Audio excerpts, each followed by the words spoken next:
शेतकरी मित्रांनो नमस्कार. बघा शेतकरी मित्रांनो, आपल्या पिकामध्ये मावा असेल, फुलकिडी असेल, तुडतुडे असेल, म्हणजे थ्रिप्स असेल, त्याचबरोबर पांढरी माशी असेल, अशा रस शोषण करणाऱ्या किडींचा प्रादुर्भाव आपल्या पिकामध्ये मुख्यत्वात जाणून येतोय. शेतकरी मित्रांनो, आता इथून पुढे 15 ऑगस्ट नंतर सप्टेंबरच्या आसपास आपल्याला पांढऱ्या माशीचा प्रादुर्भाव प्रामुख्याने जास्त प्रमाणात झालेला दिसून येतोय. आत्ता थोड्याफार प्रमाणात कमी आहे, परंतु पुढे जाऊन प्रादुर्भाव जास्त वाढलेला जातो. जर आपण वेळीच कंट्रोल मिळवला तर नक्की त्या ठिकाणी आपल्याला पांढऱ्या माशीवरती कंट्रोल पाहावयास मिळतोय. शेतकरी मित्रांनो, त्यासाठी आज आपण बेस्ट ॲग्रो सायन्स या कंपनीचं मार्केटमध्ये असलेले रोनफेन या कीटकनाशकाचा आपल्याला आपल्या कपाशी पिकामध्ये कशाप्रकारे फायदा होईल याची माहिती घेणार आहोत. शेतकरी मित्रांनो, थोडक्यात बघायला गेलं तर रस शोषण करणाऱ्या किडी यामुळे आपल्या पिकाचे खूप मोठ्या प्रमाणात नुकसान होते. ते कसे होते बघा, ज्यावेळेस ह्या किडी पानाच्या पाठीमागे असतात किंवा पानावरती रस ग्रहण करण्याचं काम करत असतात. रस ग्रहण केल्यानंतर आपली पाने पिवळी पडत असतात.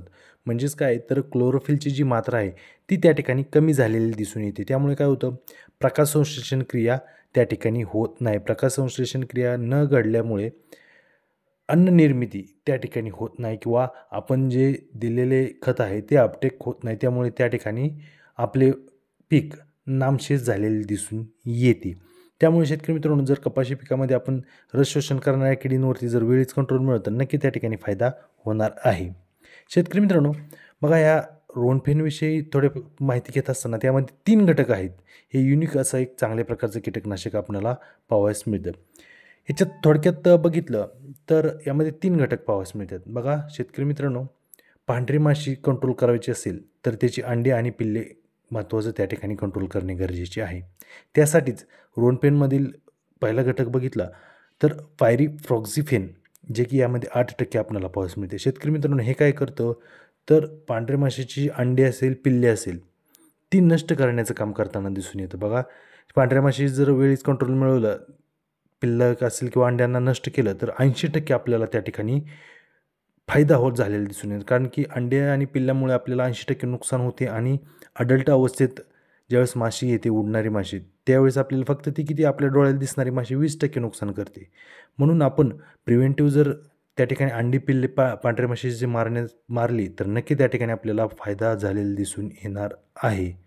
त्यासाठीच रोनफेनमधील पायरिफ्रॉक्झिफेन हे चांगल्या प्रकारे काम करताना दिसून येणार आहे. शेतकरी मित्रांनो, यामध्ये दुसरा घटक बघितलं तर डायनोडोफिरॉन, जे की 5% आपल्याला मिळते. शेतकरी मित्रांनो, हे मावा आणि तुडतुडीवरती चांगल्या प्रकारे आपणाला रिझल्ट देते. म्हणजेच मावा आणि तुडतुडी जर असेल तर नक्की त्या ठिकाणी याचा स्प्रे घ्या, तुम्हाला कंट्रोल पाहावयास मिळणार आहे. यामध्ये तिसरा घटक बघितलं तर डायफेन्थिरॉन, जे की 18% आपल्याला पाहावयास मिळते. शेतकरी मित्रांनो, उडणाऱ्या ज्या माश्या आहेत, म्हणजे अडल्ट अवस्थेतील ज्या माश्या आहेत, पांढरी माशी असू द्या किंवा थ्रिप्स असू द्या, तुडतुडे असू द्या, यावरती चांगल्या प्रकारे आपल्याला रिझल्ट मिळणार आहे. आणि आपल्याला बघितलं, आता पूर्ण जर सारासार विचार केला तर तुमची अंडी अवस्था असू द्या, पिल्लावस्था असू द्या, कोशावस्था असू द्या, अडल्ट अवस्था असू द्या, सगळ्या अवस्थेवरती हे तिन्ही घटक चांगल्या प्रकारे काम करताना आपल्याला दिसून येणार आहेत. यामध्ये शेतकरी मित्रांनो, क्विक नॅक्डॉन ॲक्शन आहे, म्हणजे लगेच काम करताना दिसून येते. रेझिस्टंट पॉवर, किडींची जी रेझिस्टंट पॉवर आहे ती त्या ठिकाणी तयार होत नाही. म्हणजेच आपण वेगवेगळ्या प्रकारचे कीटकनाशक स्प्रे करत असतो.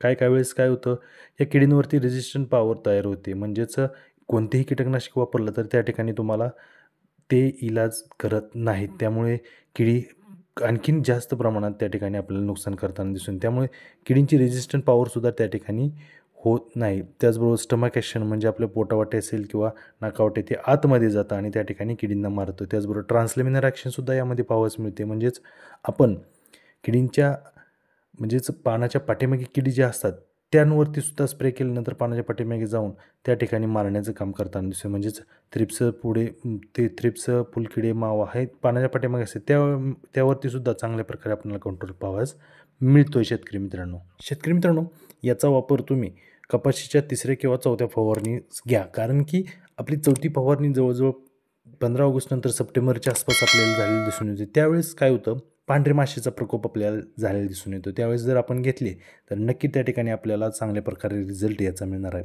याच्या प्रमाणाचा जर विचार केला तर 330 ते 340 ml पर एकर तुम्ही घेऊन स्प्रे करू शकता. आलेल्या लेबलच्या सल्ल्यानुसार तुम्ही ते घेऊन स्प्रे करा. परंतु एक कपाशीवरती किंवा इतर कोणत्याही पिकावरती हे रोनफेन चांगल्या प्रकारे आपणाला काम करताना दिसून येणाऱ्या रस शोषण करणाऱ्या किडींवरती नक्कीच त्या ठिकाणी कंट्रोल पाहावाच मिळतो शेतकऱ्यांना. आणि प्लस बाजू बघायला गेलं तर हे एक आपल्या इंडियन म्हणजेच आपल्या भारतातील एक कंपनी असल्यामुळे आपल्याला त्यावरती नक्कीच विश्वास असणार आहे. तर शेतकरी मित्रांनो, आज आपण कपाशीवरती रोनफेन कशाप्रकारे वापरलं पाहिजे याचं आपण माहिती घेण्याचा थोडक्यात प्रयत्न केलेला आहे. तुम्हाला माहिती कशी वाटली नक्की सांगा. आवडल्यास आपल्या व्हिडिओ लाईक करा, आपला चॅनल नक्की सबस्क्राईब करा, बाजूची बेल आयकॉन प्रेस करा, जेणेकरून नवीन व्हिडिओचे नोटिफिकेशन तुम्हाला मिळून जाईल.